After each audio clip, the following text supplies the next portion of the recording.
Hi, Hello, I'm Oklahoma Ward, I'm Nicole Alonso. and we did a movie called Crawl or Die in the past. We're currently working on a 6 1-hour episode follow-up to that independent film, Crawl or Die, which is going to be called TRYHARD series. And this is kind of our journey into the last leg of post-production to get that out into the world. What platform and all that kind of stuff. And so one thing we've been doing, if you've been following our shorts, is we've been talking about the what I call the in-between shots. Shots that hold a whole scene together. It's kind of an allegory towards our life and everything that's going on right now. So all these little things that you have to find patience in, beauty in, and get excited about. Because sometimes, and I'll let Nicole talk about this. She plays Tank, by the way, in the original movie Crawl or Die and in the follow-up, is all these little shots like somebody walking into a room and you need to get the hand on the doorknob, turning the doorknob. Or like in one of the shorts that we put out, and you can go back and look at them, it's very significant. She throws her keys on a table as she's walking by the table. Now, when we were shooting the whole scene, we only had so much time because everybody could only be here for like a couple hours because we're independent, and there was like 8 people here. So you have to film the big stuff. You know, her going into the room and what happens in the room while you're filming her in that room. And what we did was we kept making a master list of going, okay, now we got to go back and we got to get these little in-between shots. We got to get the keys going on the table. We got to get the fact that she had to use a different set of keys to get into the apartment because it's important. So all these little scenes, which, you know, by the time we were done, you're talking about 6 1-hour episodes. There's a lot of them. over 1,000. And it's funny because you think this would be like easy little things that you just quickly pick up, but a lot of the times what's happening is you have to fit it in with the footage you already have. So the angle has to be right, the positioning has to be right. You know, if she walks in and has the keys in her left hand, they have to be in her left hand. You know, where she throws them, they have to land in the same spot. So it's stuff that seems like it would be simple, but it sometimes ends up eating up a whole day just getting like 3 or 4 of these little shots to match them up to existing footage. So that's kind of what we've been working on right now. And it is still exciting, it's still filming, but it is like the little nitty-gritty stuff that you have to Well, you know what, I've never even asked this, so I'll ask this with you all here. As an actor, like I know on large productions, because I was in Austin when they were shooting some large production movies, and a friend of mine got me on set on one of them. And how they cover that in a large production movie is they have what they call B camera operators. And the B camera operators would go around and get those. The main director would be there and get the main overall, get the performance, get the tight close-up of the performance faces and everything. And then they'd leave, and then the actor would stay on there, and they'd be like, okay, we need 3 shots of your hand picking up the coffee cup. Now, and they would look at the scene they filmed and be like, okay, and here, the director says he wants a close-up of you scratching your ear. Uh-huh. How is it as an actor? I mean, are those parts where you're not, because you can't be that inspired of going, I need to see your hand turning the doorknob. I could see it both ways. In one way, I think that would be nice, even though you're at the end of a long day, maybe you just shot a scene that was very like mentally draining or whatever, and then you have to go back and get these little shots. But at least you're already there, you're already in costume, the continuity's there, you're dirty however you were, your nails look how they look, your hair looks how it looks. So if you have to pick up these little shots, that seems like the time to do it. So I can see where that would be more convenient. But at the same time, at the end of a really long day, like I can think of some scenes we filmed where it was like I was emotionally drained and just really tired. And if you were like, now you have to work another 2 hours while I film you putting some keys on a table, I would have been like, oh, can we just do this later? So I can see both sides, but I mean, either way, it is what it is. You got to get it. So it's kind of funny for me. I always wonder how a director who works as just a director, that they must. Well, I would assume they would hate these type of shots. I love these type of shots because I, as an editor, also, when I'm putting a scene together, I go, man, I need something between her coming in the door and over there. It's just really boring from her getting from point A to point B. But since I live with the actor, and also since I'm extremely creative, because her hands and her feet have been many other female characters in the series. Like when I'm like, okay, do we have a brown wig?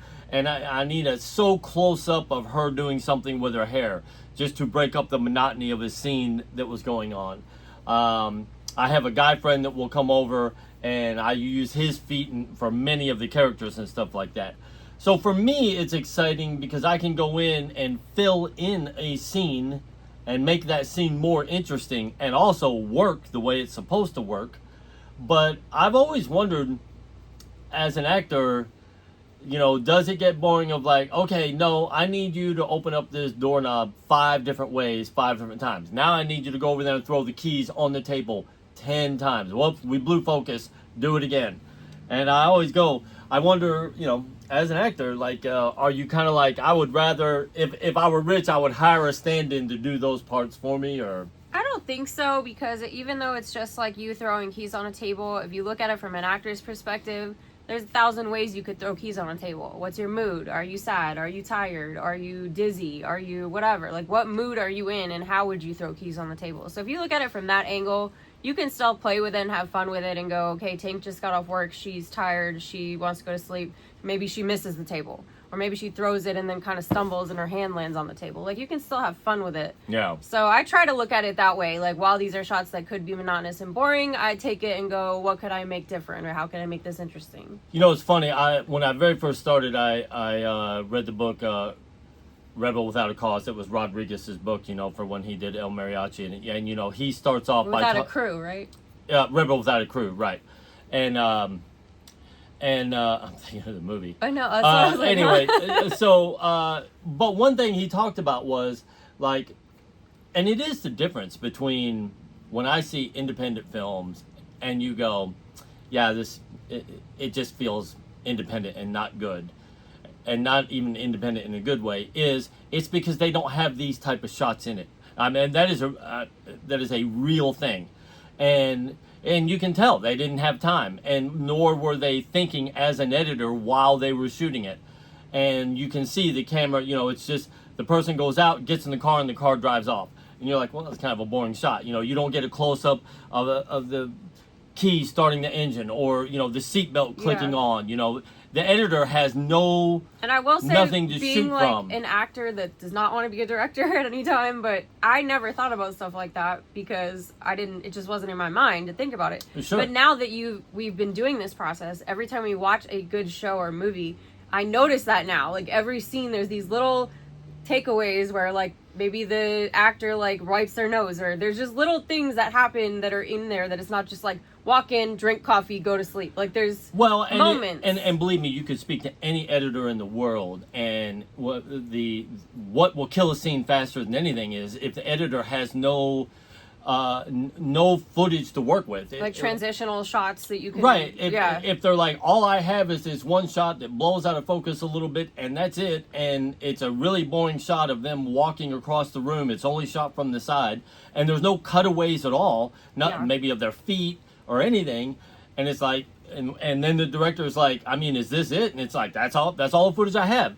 So I feel like even Quentin played with that in some of his films where he, like, made fun of the old school movies where it'd be like something's happening and then the scene's just like glitch. Oh, we're doing a completely different scene, because maybe back then they had to do that because they didn't have absolutely anything. Well, that's where I was alluding to Robert's book. One of the first shots of El Mariachi is that desert road, and he was like, look, if you ever have a boring shot, just throw like a turtle or a scorpion or anything crawling across the road. And I can't remember. You guys write in the comments. I can't remember what it was at the beginning of El Mariachi. I don't know if I think it was a turtle, wasn't it? It may have been a turtle. But he's absolutely right. I do that all the time now on everything I do. Like also, if you looked at our shorts, you'll see the problem we were having with our dog. And so literally, I got so frustrated at one point. I was like, I'm not gonna have anything in here to use. And so I had Nikki and everybody just leave, and I literally shot this leaf unfolding on the side, and I was like, oh, this is great. I panned off the dog over A quick onto side that. note, the funniest thing about the dog, because she's trained in the sense that she knows how to sit and like be nice when you take food and stuff, but she's not like very rigorously trained to do tricks or anything. So I told him, I was like, this might be difficult, but what I'm gonna do is I'm bring some turkey down and I'll like entice her with pieces of meat. Well, that just backfired completely because the whole time she just wanted to walk up and like eat the meat, so it just was not working. By the way, that's how I entice her to do tricks on he set. puts the whole carrot on a stick in front of me, and then I'm like, I'll crawl through the tunnel. She's a foodie. So, anyway. so the dog just totally backfired, and I was like, well, now we just have to walk her around, and she's just staring like this at my hand every time, and I was like, oh. Anyway, so what are you gonna do? That's kind of been what we're doing right now. That we probably have another 4 weeks of just tons and tons of what I call footage that pulls a scene together. And when that's done, then we have 2 more sets to build and shoot those, and then we'll be down to music, color correction, and a few special effects tweaks here and there.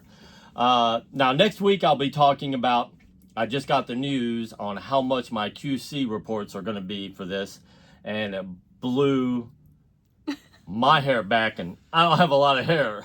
So, but we'll talk about that next week. This has been fun. I'm glad you guys are here on the journey. Keep joining us. Remember, all of our base, especially when we start the major PR and everything, and all the information is going to be happening on our YouTube channel. So all our social media, whatever platform you're watching this on, please go like and subscribe to our YouTube channel. We'll have link in the comments wherever subscribe, we're at. Links. Hit that little bell. Bing, bing, bing. And I mean, you guys got to know what that's from, right? Like, if you could see inside, there's a little alien inside. There's a little alien in there. Hold on. There's a little bit. You can see there's a little alien in there. Oh. And what's that clear liquid I'm drinking? Whoa! Okay. All right. New coffee cup next week. We'll see you next Friday.